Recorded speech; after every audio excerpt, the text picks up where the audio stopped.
What generally is your thought on being able to play in Omaha and be a 2 seed? It's exciting, just knowing how close it is to, Ames and Iowa, and just knowing, that our fans travel. We know it's going to be a fun environment. It's going to be a fun game. We're just chomping at the bit to get ready and get going. What for both? Excuse me. For both of you, what advantage is it to have played in the best conference in America and playing against now teams that have not faced you?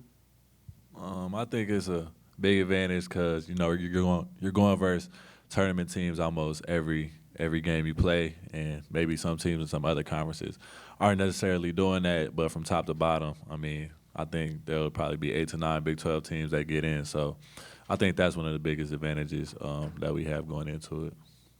Let me ask you, Trey. What about? I just thought of this. Your dad's alma mater is in the next round. Yeah. Have you talked to your dad yet? No, not yet, but I'm sure he's gonna give me a little bit of trash talk, but a little bit of encouragement as well. So. Okay.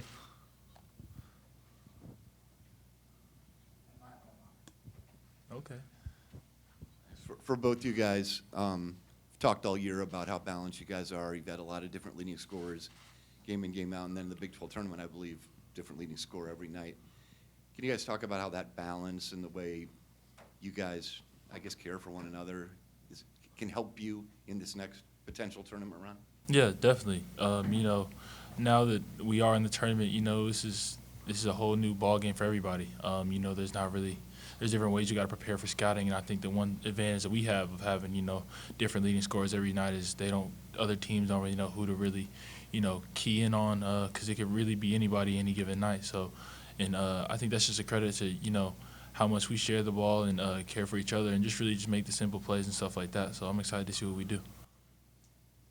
I was going to say the exact same thing Trey said. So. One more real quick. Oh, no, I'll pass. You wanted it? Kurt, you're a Minnesota guy originally. Any ties with South Dakota State? Were you got any former teammates there, or were you recruited there by chance, like coming out of high school or anything? No, I don't got no ties to South Dakota State. I'm really not too familiar with them, to be honest. Yeah.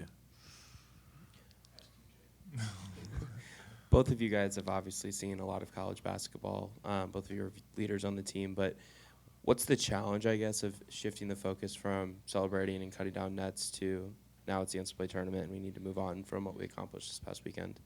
I don't really think it's any challenge for us. I think that we've done a very good job all season of just staying focused on the next task ahead of us.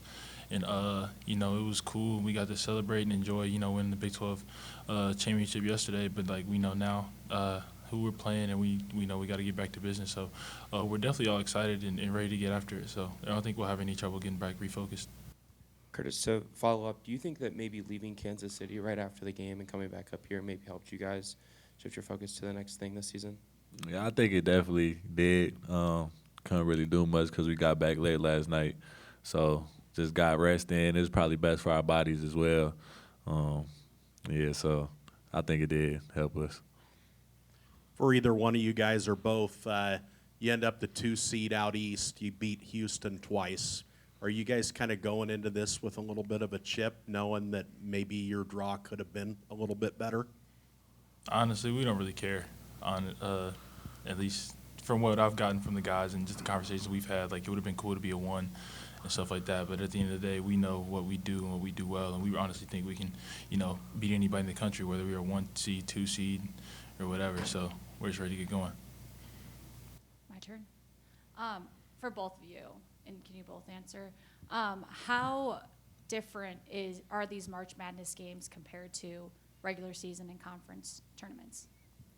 It's a lot different. I ain't never been to March Madness yet, so I don't know how exactly it will feel, but I bet it's a way different feeling because it's win or go home now. Even when we was in Kansas City, we was pretty sure we was still gonna make it to the NCAA tournament, but now it's win or go home. You got to leave everything out there.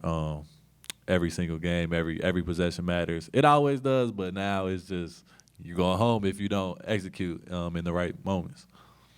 Yeah, basically what Curry said, there's no next tournament, no next game. So, there's a little bit more pressure. I guess pressure is the right word, going into it.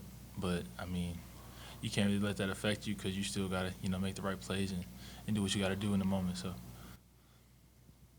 For either one of you, I guess for Kurt, as someone who hasn't ever played in the NCAA tournament or been around a program that has, what's the value of the experience of someone like Taman or Rob, who's played in NCAA tournaments and had success going to a Sweet 16 just 2 years ago?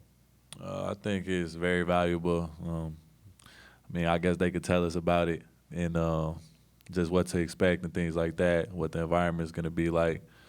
But I think we'll all, like most of us that haven't been there, will just get a feel for it. And I think it'll be, we played in big games this year, so it's just going to be hopefully like another big game.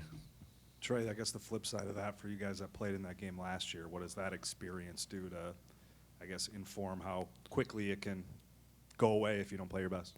Yeah, definitely.